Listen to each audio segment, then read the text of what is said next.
lead romantic interest for Akshay Kumar in a film called Baby. She turned that down and opted for a 7 or 8 minute cameo as an undercover agent instead. That sums up the kind of self belief and confidence that she exudes in carving a new space for not only herself, but for female actors in an industry that's been notorious for stereotyping them only as objects of beauty and as a kind of offset for heroes. She's with Amitabh Bachchan, with Shah Rukh Khan, with an amazing cast of new directors, established directors, but she has stayed individualist and fiercely herself. So before we call her on stage to talk about her journey and what has helped make her psyche, I'd like to show us a little window into that world that Tapsi has created for herself and for us at sometimes great cost.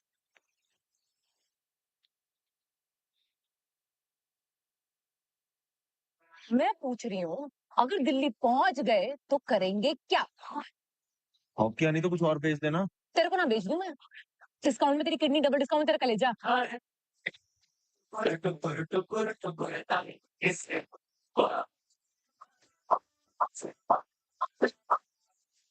सुशील तो मैं हूँ ही, और homely भी हूँ। Can I have a cup of tea, please? English medium, क्योंकि Elizabeth के घर से आई है। नमूना नहीं है ये, नहीं आती अंग्रेजी, हो गई गलती। फुफड़े बनाने तो नहीं आते मुझे। शर्मा का नाम सुना? काटना।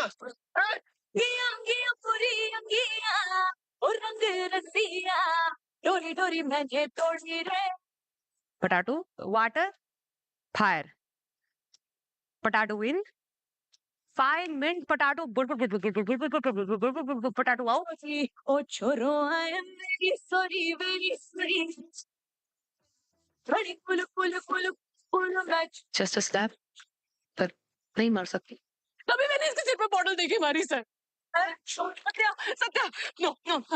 Oh, full sorry. Oh, I am very sorry. हाँ, कितनी पार्टी होने वाली आलू को भी? ऐसे ही थोड़ी ना मुझे business person of the year का अवार्ड मिला है। क्या आप इन्हें पहचानती है?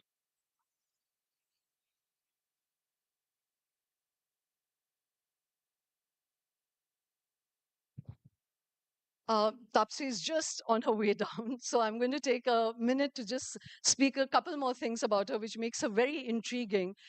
She's a software engineer who's become an actor. She got an offer at Infosys and she turned it down. She comes from a very conservative family, and perhaps her first beginnings of her rebellion and this journey of resilience began with her own family and her own father. And she talks of her relationship with him as a mutual compromise. So there's a lot of interesting things to unpack. She said that if she wasn't an actor, having been a software engineer, got her degrees, she would have really wanted to be a sports person. She's bought a badminton franchisee as well as a football franchisee and married a ace European badminton player and married in secret, or at least not with the kind of fanfare that Bollywood is accustomed to. So all of that makes her a very interesting and intriguing person, crafting her own idea of what it is to be a public figure.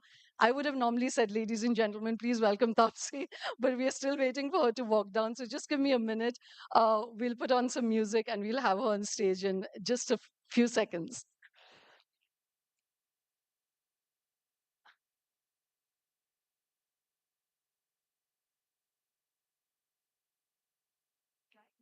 Where's Taapsee? Where is Taapsee?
Thank you so I was just telling Tapsi she missed all the nice things we said about her, much. Yeah. as well as the film.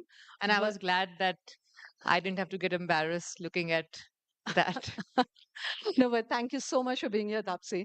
Thank It's you. My pleasure. we were just saying that you kind of epitomize the idea of a fiercely individual, professional, person as an actor and a woman, really carving space on your own terms, and that's amazing. So a salute to you. You know. Thank you so much. I'm glad I'm here because I believe it's a very curated and selected people gathering, and it's always nice to be amongst people who would really identify or kind of recognize and kind of relate and probably like what you do.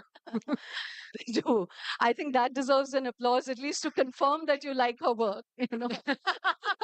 Thank you. That's a good start for me.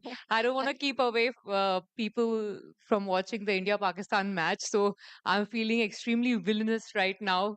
So we shall try and make it little entertaining and then probably go back to cheering for India. Yeah, I wanted to say it's a measure of both Montec and your pull, that both the swearing in, India, Oh Pakistan, my God. Yeah. We're F1 competing with. and Open French Opens, So yeah, Competing with some really, really high standard of entertainment of sorts. exactly. And being a sports lover, the fact that you're sitting here is a big deal. I was worried that you were watching the match. Not as I didn't start. I was like, okay, let me just finish this and then we'll start. We'll be there when we are really in middle of some adrenaline rush, I guess. Yes. So yeah, after some few minutes. So, Tapsi, let me start with, I was just talking about your background and the fact that you've really wanted to create your own space. It's interesting that your whole journey of resistance and rejection and resilience really began right at home, where you come from a conservative family and it wasn't an easy decision for you to become an actor. And you have interesting, difficult, curious dynamic with your father, who you've spoken of your relationship as one of mutual compromise. So do share with us what that first encounter with authority was.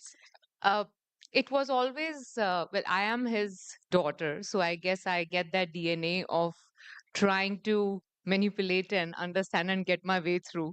So I kind of understood him pretty early, thankfully, and then I realized the only way to get my way through in this kind of conservative middle class Delhi Punjabi Sikh family was I give him some, I take some. So the deal was that I'll score well, I'll perform really good academically, and in return, you let me do what I want to do, be it in terms of participating in extracurricular activities, which was also, at least during my time of schooling, was not looked at as like a must do. The only thing important was to attend your You're speaking of my classes. time as it was some You know, generations with ago. with with the Gen Z and this apparently the new Gen Alpha, I've started feeling like an antique already, because the kind of stuff these this new age, the language that they talk and the kind of the way they look at life, I honestly don't identify with it anymore. So I started calling myself like that time. Right. But So anyway, to go back to yes, so that was a deal. I'll score, you let me play. I'll score, you let me go to my dance classes or performances. I'll score, you just let me do whatever I would want to do with my time. Of course, I had boundaries, 8 p.m. curfews, cannot go for night stays at friends and all of that. But I majorly got a lot of whatever I wanted to do with this deal. And it extended further when I was modeling, which I hid from him for the longest time.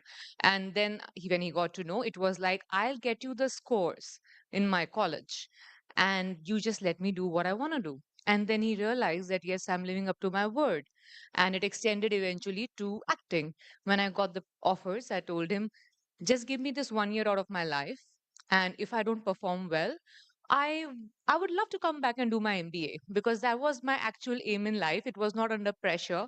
At least I didn't know any better, honestly.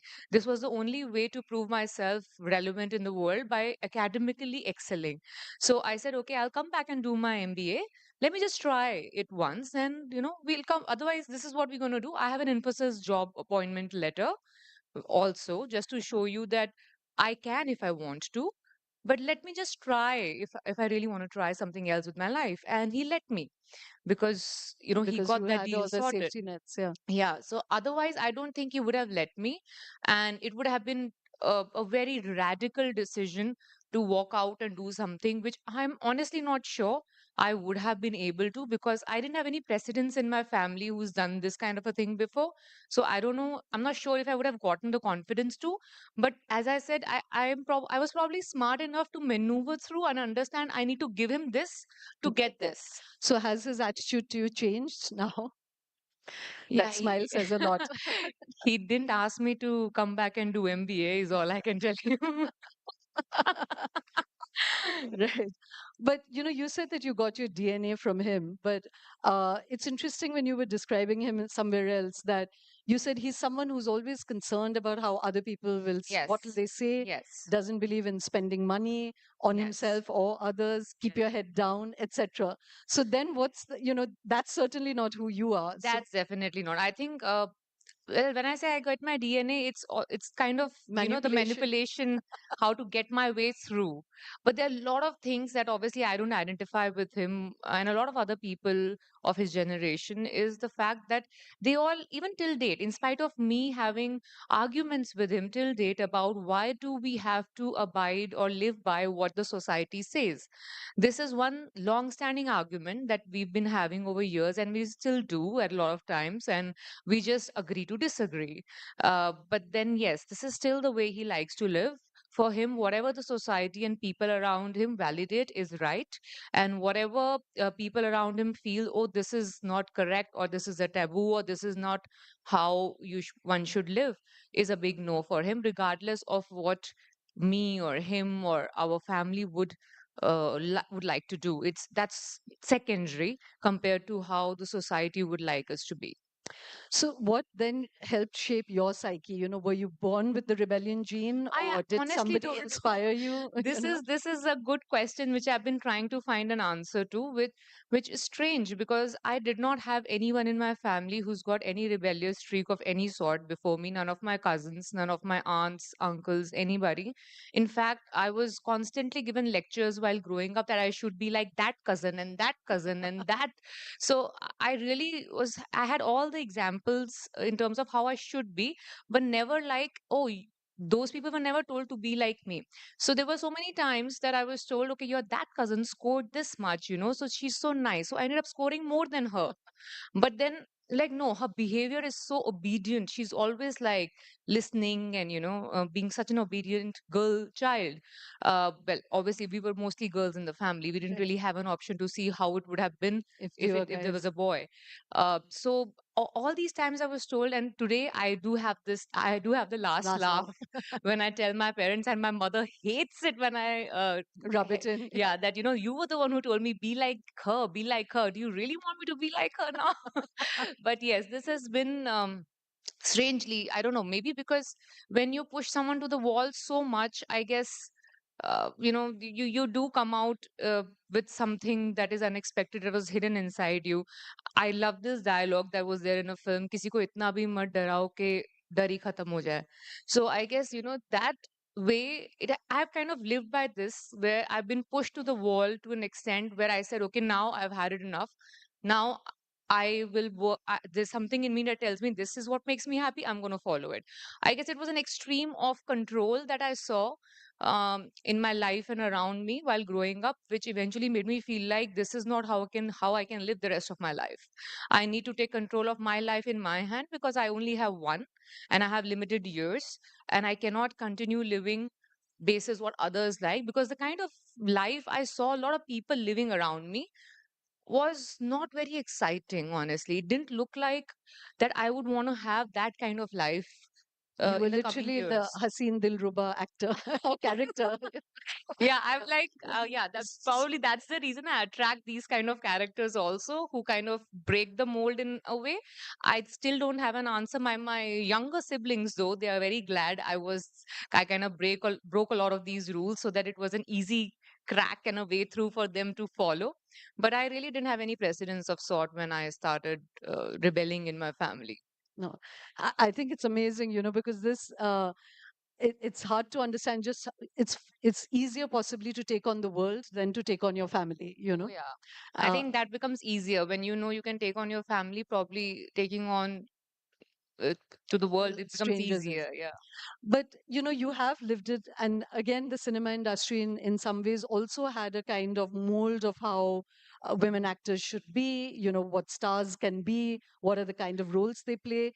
Now it's fascinating that the first, sharing that with the audience, that your first break in Bollywood, your first breaks were actually in Tamil and Telugu cinema, and I'd like to come back to that and whether there was any difference.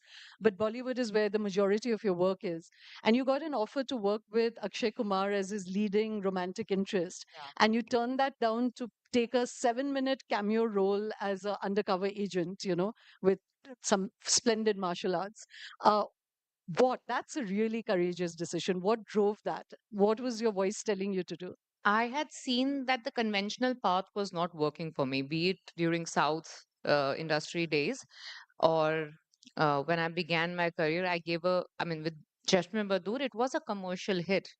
But then wherever I went, I realized that this commercial mainstream heroine, there are so many other girls who are actually in queue for that, who probably better looking, more glamorous, and probably are very comfortable and good at doing these parts. Whereas it looked like it wasn't probably my calling because A, the queue was too long and I was way far behind, and or or the other option was to make my mark felt when people least expect it, which cannot happen when probably you are in that long queue of mainstream heroines. This was the kind of path not many people were choosing, and I thought that probably this is what is going to get me the attention when I do something that's least expected out of an actress who's debuted with a classic commercial mainstream Hindi film. So that was one of the reasons for me. And I'd seen that these conventional paths, the roles were not really working for me.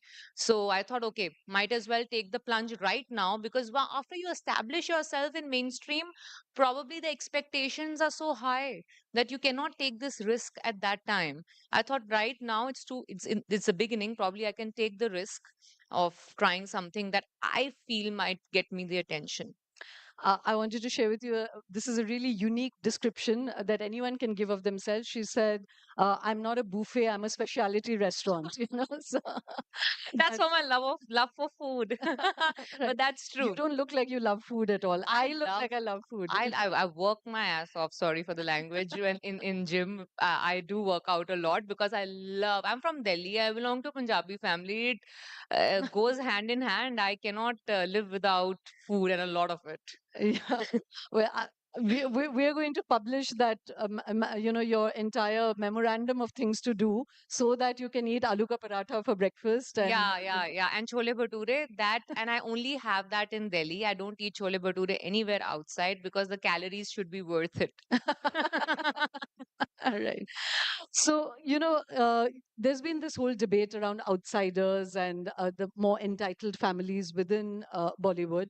You've now, again, interestingly, called your production house Outsider Productions, so you've really embraced your outsider self. One, in what ways did it actually help you to be an outsider? And secondly, what was that, give us some anecdotes, texture of what that really means in this industry, because there are also a lot of new directors, new actors, people who do break in. So is this a kind of overblown argument and debate that goes on, or is it something which is very acute? And why did you call your production house Outsider? uh, well, I do say the view is the best from the outside, and it definitely was for someone like me. I like to see the glass half full, so let's start with the positives first. I Where I came from gave me a direct relatability quotient with my audience. So when I perform someone who's presenting a hero, like representing the hero that my audience can see themselves in when they watch me, it becomes easy because I have lived that life. When I perform, there are a lot of things that can possibly look more natural than a lot of others because probably I've been through most of these experiences firsthand.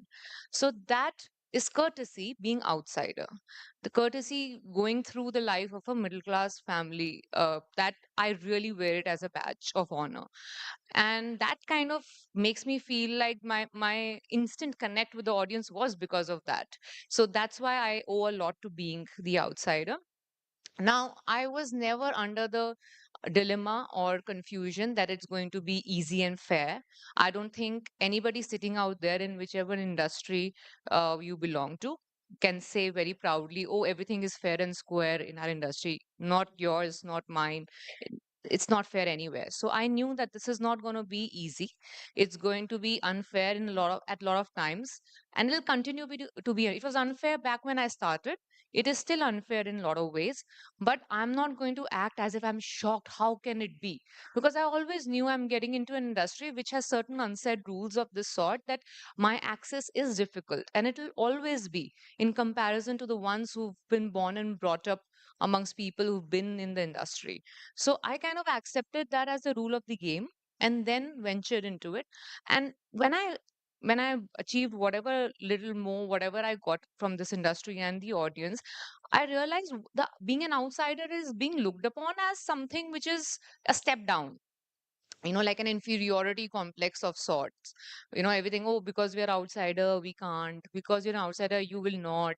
So i I wanted to see it as half the glass half full. I realized I feel proud of the fact where I come from. Yes, it's been difficult, but there are a lot of things that I get as an edge as well being an outsider. So why don't I own it up even more proudly and call my production house, which marked 10 years of me being in the film industry, as outsiders films, because I wanted people to look at the word outsiders in positive light and stop looking at it like a bichara outsider. So that was one big reason for me to do that. And yes, it is difficult. It will always be. I will always have less access than a lot of people. I've been replaced in films courtesy phone calls by other people. I still don't get equal footage even in media because they would like to see an actor's child who hasn't even given a single shot in his or her life splashed over media, over my images. Yes, that's going to happen. The curiosity of their lives is far more than mine. That is going to happen. I kind of have accepted it, and I'm not going to be in a delusion of this one fine day it will become equal. It will not. But I will still thrive and survive and enjoy what I'm doing without trying to compare myself to their lives. Because it's, see, I always give this example and I've given it in a couple of interviews. You always start staggered in a race. So you always start staggered because you want to complete the same distance, right? Now, if you're not completing the same distance and you're still starting staggered, if you're just running a straight line with staggered start points, it's unfair.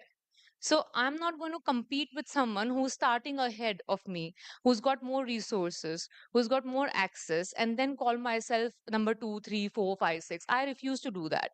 So I'm not going to consider myself a part of that race. I am running a separate race, no matter how cliche that line sounds. But I'm really trying hard. It gets difficult some few days. It sometimes feels nice, sometimes not so nice. But I still have to come back to running my own race where I'm not going to compete with people who started way ahead from me when they started with the resources and the access they had. So I have to kind of make peace with it. Thank you. Thank you so much. See, that feels like I think I did something right. Right.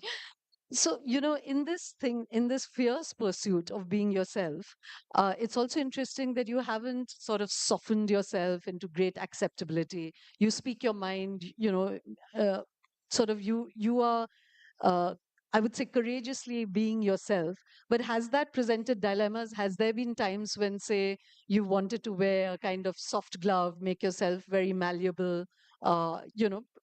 Is there any anecdote where you had a dilemma, which will give us an insight into. I don't know if I have any anecdote, but there's been a constant discussion between me and my PR team, to me and my management team, that I'm not your conventional. I'm just using a random term. Don't hold it against me. I call it Lajwanti. I mean, I don't know how to use and explain. You guys understood probably. I'm not your conventional Lajwanti. So I'm not sure if this is the reason why I'm not getting the typical mainstream big scale heroine stuff, or the kind of attention the media would like to give and call them the A-lister or the top actress of the biggest heroine or whatever. I keep asking, should I start behaving like that, or who just smiles at everything and who's just like bending down for everything, and or who's just acting very delicate and fragile, because that's gonna take way more effort out of me in terms of performance than I've put up in any of my films. So so this is what I keep asking, and my PR and my management teams are pretty like they're pretty nice and honest to tell me that please don't do that. Otherwise, you'll become a clone of 50 other girls who are there doing the same thing. I said, but this is the reason why people think I'm difficult, and this is an honest confession. People think I'm difficult. I'm in terms of difficult to deal with, because I think I have an opinion, or I have a clarity of thought as to what I want to do or what I don't want to do, what I like, what I don't like. And it's not like I don't entertain a discussion. Like if I can live under the same roof with my father, who I agree to disagree with till date, I think I'm pretty good with living or contacting or talking to people who don't agree to my opinions. But I guess that's not okay in an industry where the term heroine is used for mostly the characters which are more submissive and dependent on the hero. So when I tried to make my way as the hero of my films, it just came across till date I've been told that no, we can't give this film to Taapsee because this character, if we give it to Taapsee, people will feel like, this is someone who will do something in the end, or, will have the agency of control. And this character doesn't have that. So let's just not go to her. Or, like she doesn't come across that conventional, vulnerable, soft, actress who or heroine that we would want for this role next to the hero. There's so many times I've been told, no, this hero doesn't want you. So I don't understand the reason why, because I've not had affairs with anyone, who they'll have like a bad blood of sorts with. But so I don't understand. So maybe it's because for whatever reasons, I did have this discussion multiple times with my teams that should I behave a certain way, or be like this or not. But it's tough. So I said, okay, I need to satisfy or get satisfied with the niche that I have made for myself, the image that I've made for myself. Yes, I'll not get the biggest of big films every year. I'll not have people investing, 50, 60 crores in my film. But yes, at least I'll have a small audience like who will come into theaters or watch my films believing that if I've done it, there must be some substance to it. And I think I need to make peace with it. So I'm kind of doing that.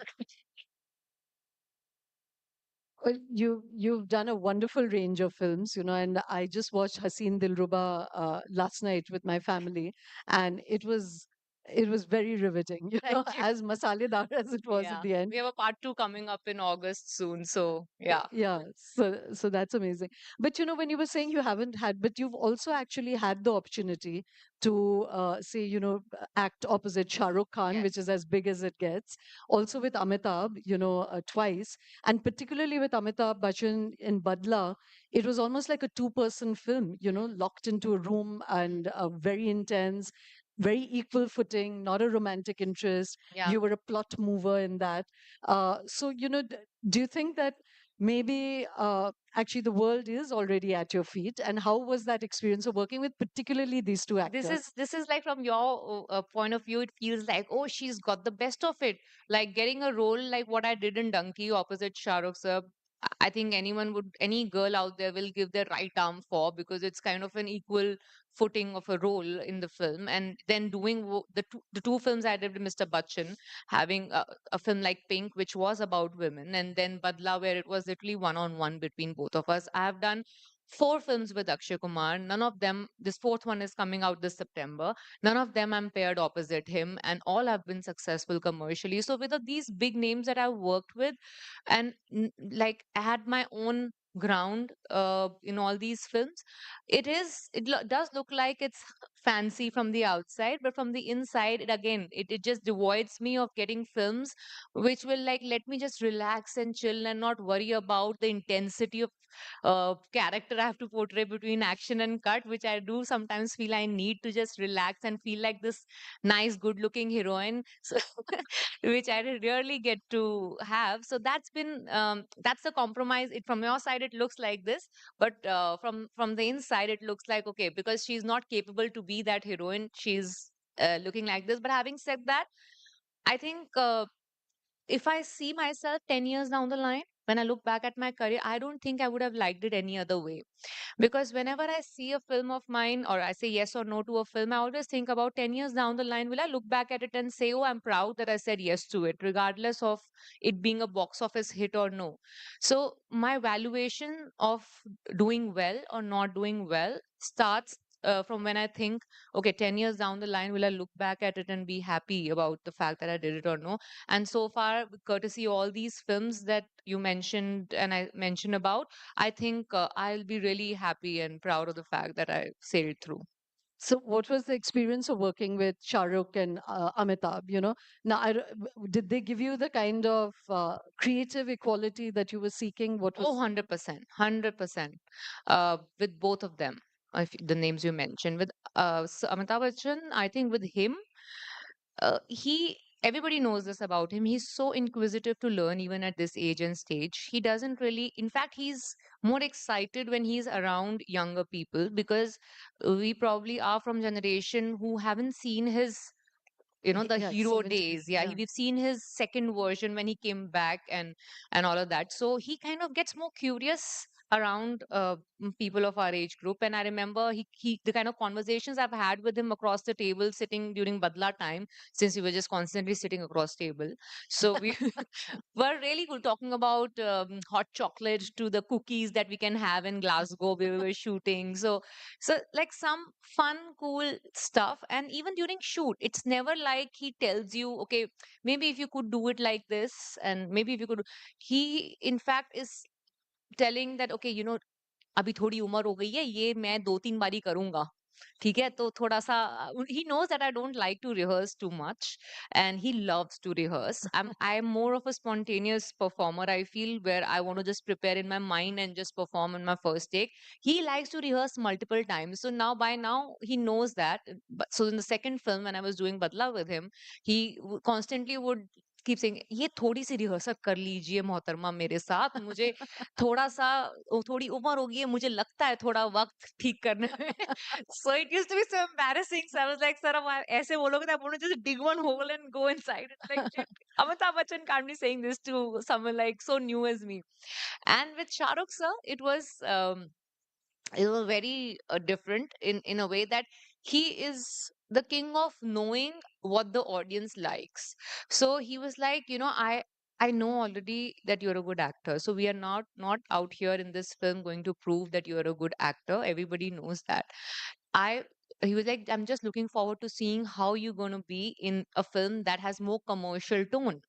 So his lookout for me in every shot of mine, even when he was not there, he used to just stand there and make sure that he helps me understand what the commercial tones are, which really helped because he used to feed in my mind, okay, you have to perform like this, but keep in mind audience is seeing you in this light right now. So how would you serve or cater to them? So the kind of the pulse that he knows of the audience at this stage in the film, they're looking at you in this way. So perform serving them. So that I kind of learned from him on set.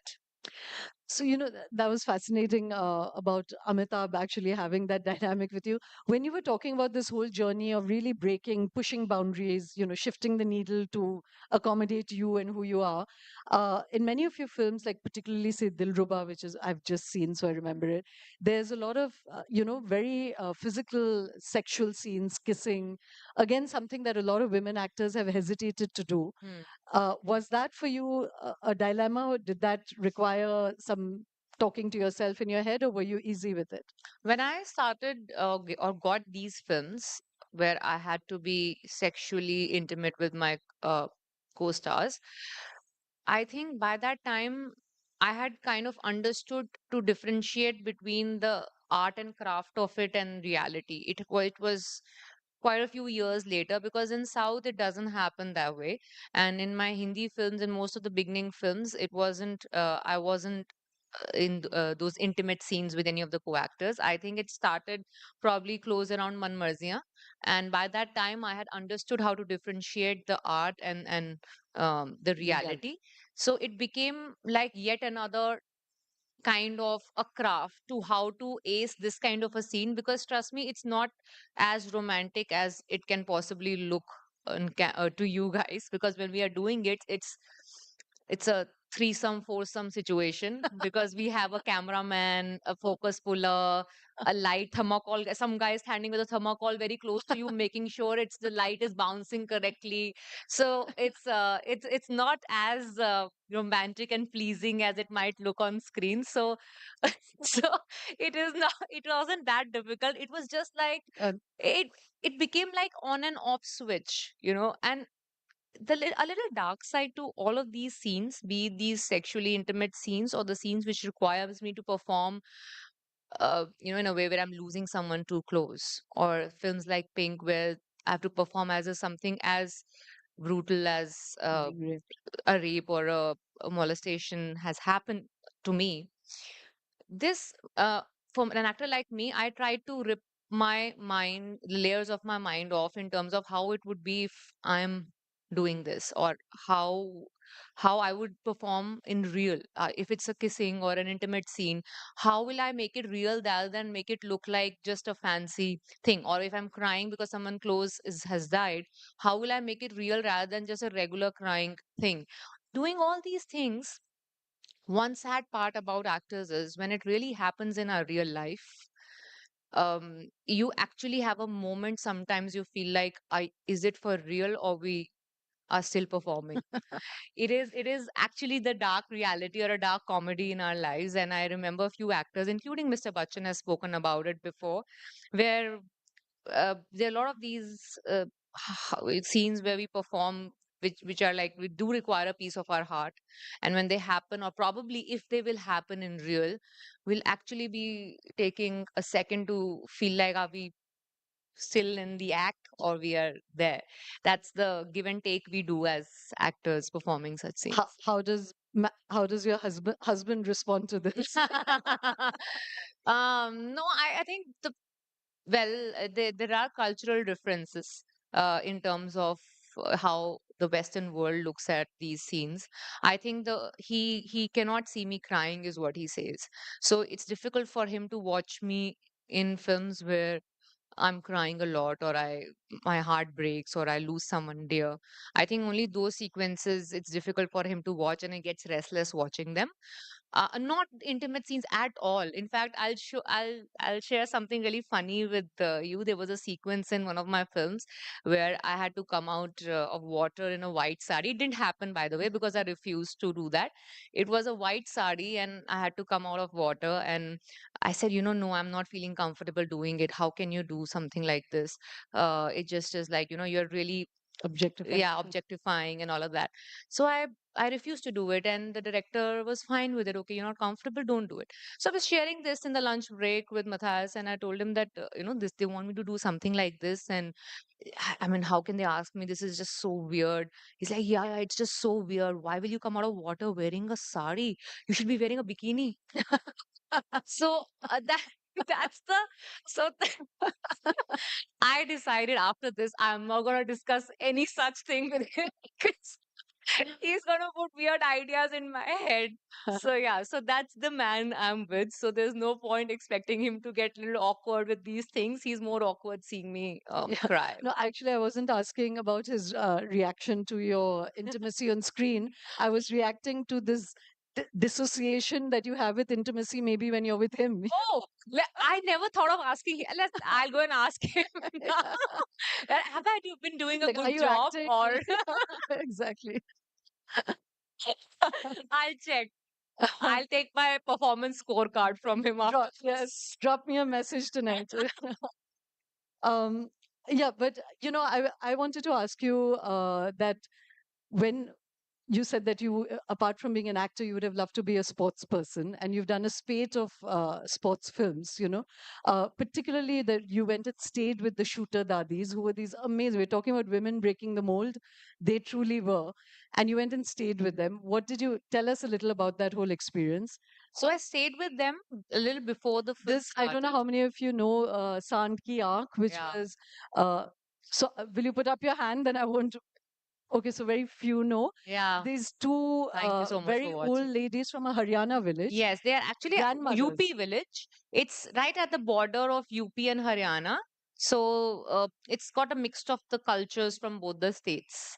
It's on the outskirts of Delhi, and there are two sister-in-laws, Devrani Jethani, and uh, I stayed with them a few days But just before. just so the audience knows, so these were two grandmothers Mm. who ended up becoming sharpshooters, and they won many competitions. But they were coming from this UP Haryana village, that milieu, to end up becoming actual winners in shooting competitions.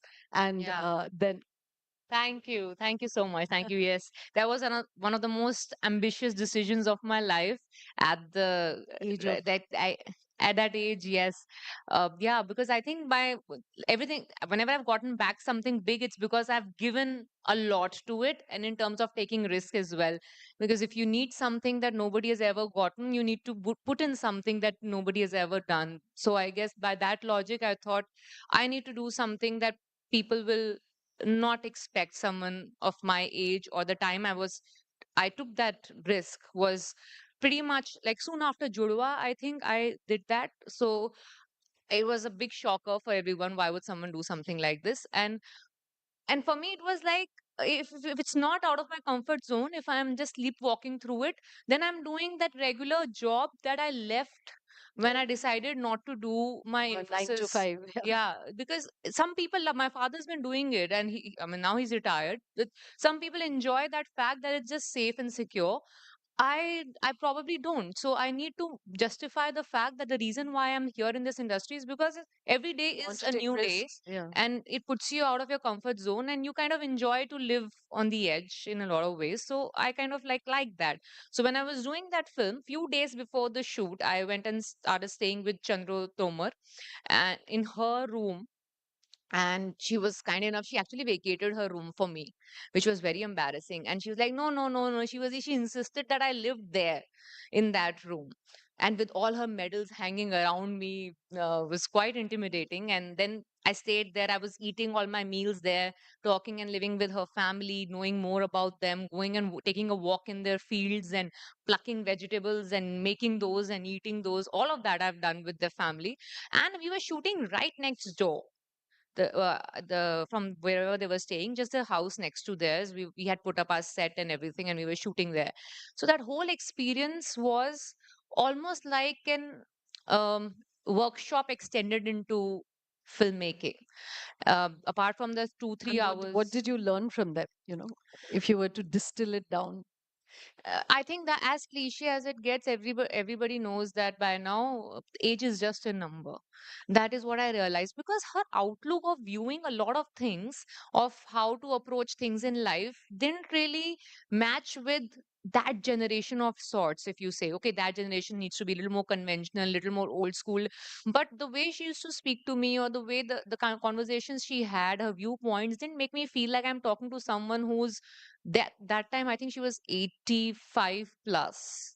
And when we were shooting, and it was quite a revelation for of sorts for me to see that even at that point, even though she's hard of hearing, she's no more, she was hard of hearing at that time. And her effort in trying to sit and chat with me or to take me out, and was pretty much like a young Like a person's friend. energy. I realized when she meant that age is just a number, she actually is living by that.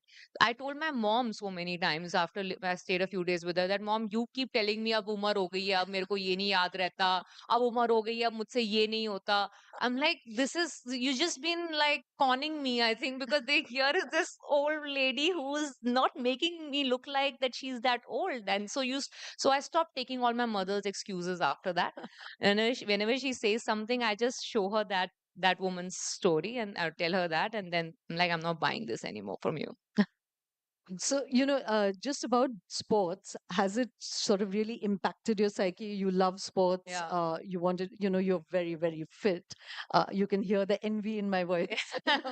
But even to play these sports characters that you've played, in what way did it sort of, has it shifted anything in your psyche? Like you just shared this about age, Yeah. but No, I think to show up is what I learned. Show up by the time that you'll win some, you'll lose some, and you come back and then try again. This is what I learned with whatever little stint I have with sports.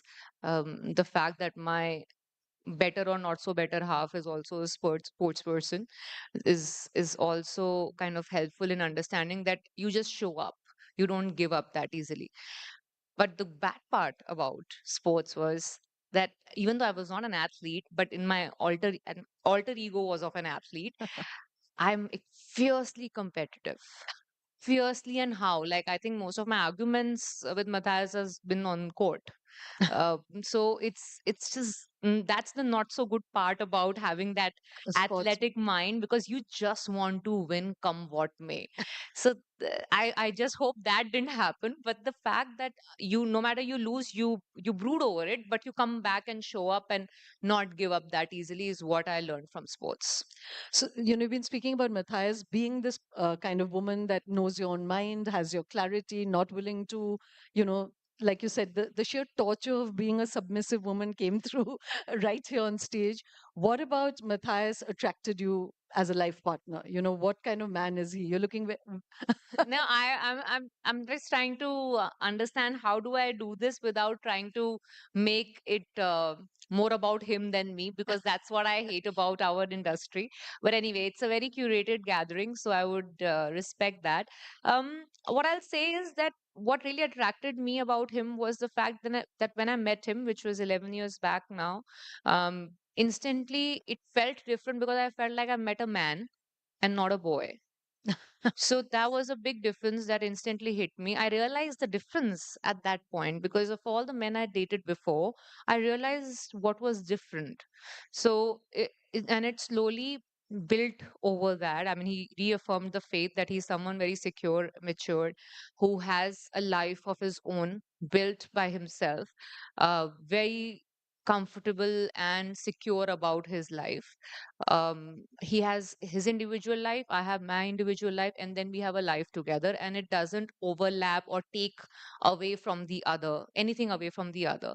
So the kind of security or sense of security I felt with him very early in my relationship was made it clear that I'm going to have this going for the rest of my life. It was very quick, very simple. The respect that I got from him in a relationship, the sense of individuality that I felt after being with him, the fact that I felt never felt the baggage of a relationship when I was with him, kind of was the biggest. These were the things that made me feel it's going to stay for a lifetime. That's a really fantastic description of why someone should be with a man. Thank you. Thank you. Let's just hope he shouldn't see the clip of this. I hope a lot of men in the room and elsewhere later will take notes on that, absolutely. But that again brings me to, this dynamic between men and women in the industry and elsewhere in the world as well, but definitely within the industry, is again something that you've actually risked speaking about, asking for parity, but not just pay parity, which is the obvious one. And people there actually may say that, women are paid less because the audience doesn't come to watch them as much. So I'd love to know your response to that. But other than that, what is the texture of the industry? I mean, not on screen, but within the industry, what is it that you're shaffing against? What is different for the male actors and say the female actors? And has it changed in these 10 years? It definitely has changed in front of me. As an audience itself, I can see that you can. When I started off, I actually have gone on record and said, when they asked me, where do you see yourself 10 years from now? I've gone on record and said, probably settled in some other country and, have a family there and live a life of my own. But here I am, 13, 14 years in the industry, still here, which I never thought will happen. It kind of changed in front of me with films like, for me, the biggest changing moment was when I saw Vidya in Kahani and Dirty Picture. That kind of changed the whole look, that you don't have to conventionally look like your big glam heroine, and you can still have these kind of parts, films shouldered on you, and you have successful commercial films in your filmography, which can help you sustain or be a part of this industry for longer. That was a big change I witnessed, and which is still standing the test of time. Yes, it is very different where when you compare it with a man, we don't get paid even half. It's less than half. It's almost like 10% maybe of the male salary, which is very, yes, it's, but if you ask me, it's a cycle. You cannot blame the industry. And because I'm a producer now, I can understand a lot of things.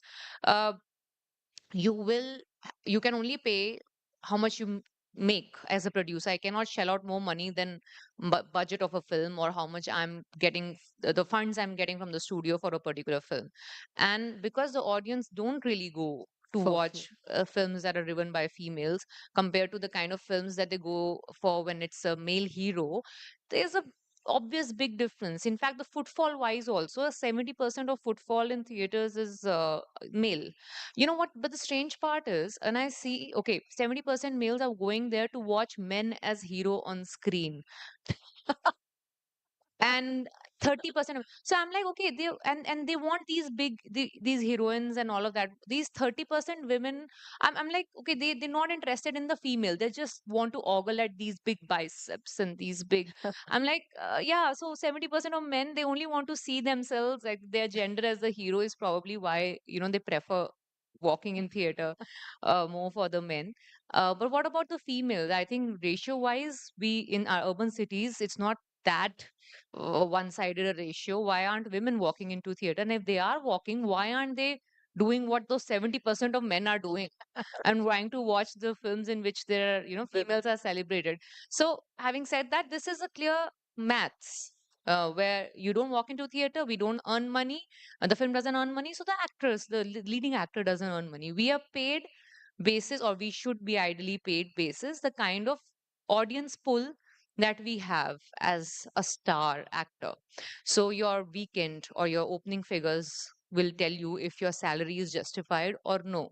But beyond that, the kind of perks you get on ground, like on ground means when your film is getting shot, shouldn't be different.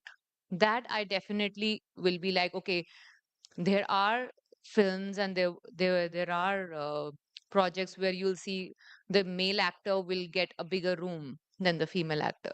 The male actor will get more number of vanity vans, though I don't know why do they need more than one, but they do get more vanity vans. So there'll be a lot of these. Their staff is more in number.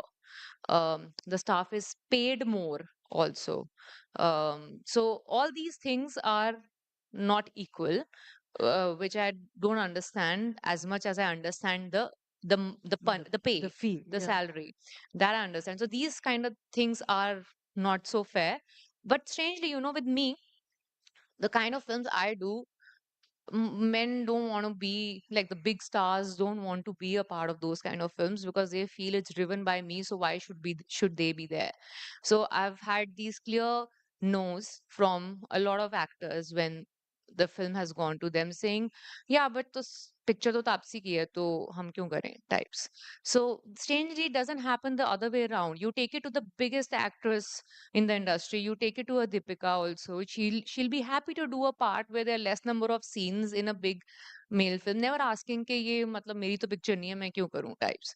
So it doesn't happen the other way around. But yeah, when I take my films where there are probably relatively less number of scenes, or it doesn't look like the male is the alpha, the men are not really comfortable doing those films.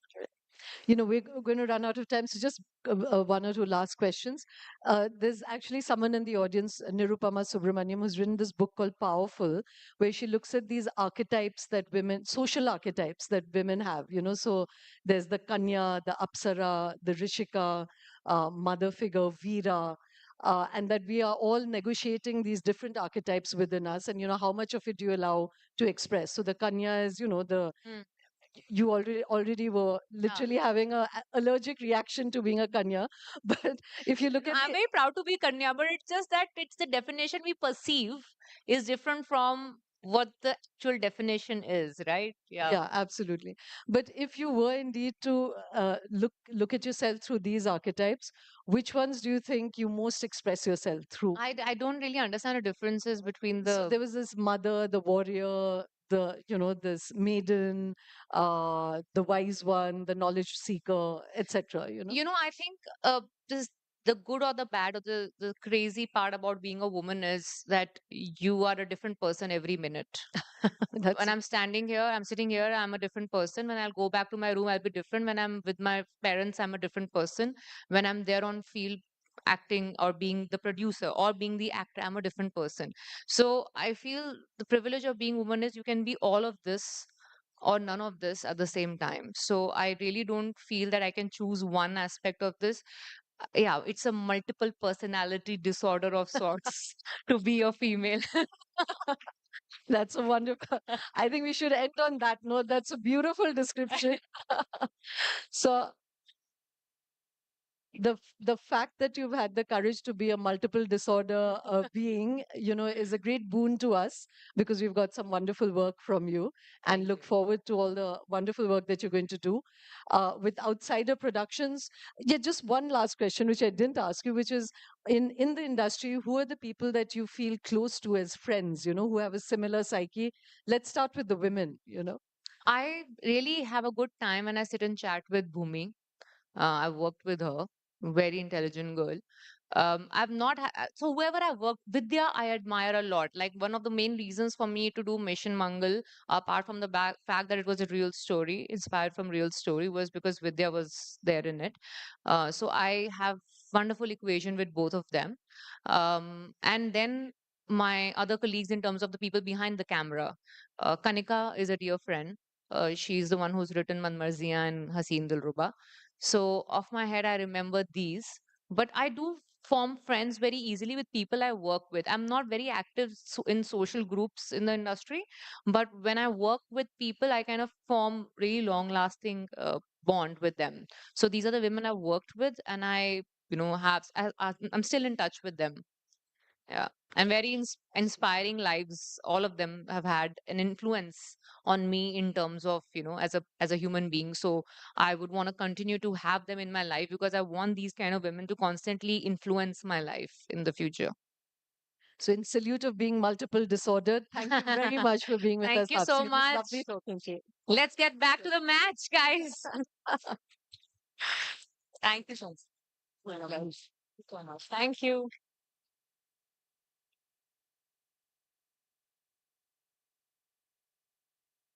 There's cocktails and snacks outside, so let's continue this conversation outside. And thank you for being here.